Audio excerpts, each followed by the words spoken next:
In this video, we'll demonstrate the fusion welding method of the engineered synthetic turf seam.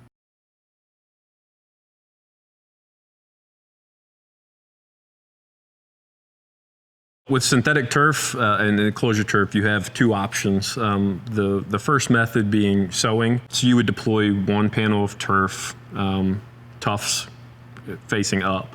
You would deploy the second roll with tufts facing down directly on top of that other roll. And then you would take an industrial sewing machine and you would sew the edge. The second is wedge welding or fusion welding. So it's very similar process to wedge welding or fusion welding, geomembrane, hot wedge. There's a pressure setup, a speed, temperature, pressure, the nip roller adjustments or the contour roller adjustments.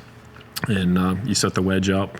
You don't have the same field trowel seaming requirements that you do with geomembrane, but you do have to set it up to make sure that you get an adequate seal. And then, you can overlap the material 4 to 6 inches, and you wedge the material or fusion weld the material just like you would geomembrane.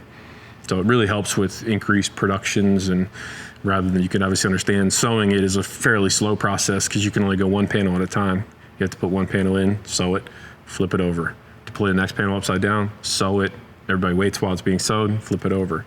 So it's really nice that they came up with the wedge welding method, so it allows you to deploy turf in more of a common productive manner as you would other geosynthetic materials. Then you can just come back and fusion weld the material together. The addition of the thermal welding process for the engineered synthetic turf seam provides a more aesthetically pleasing seam. To learn more, visit us at agroamerica.com.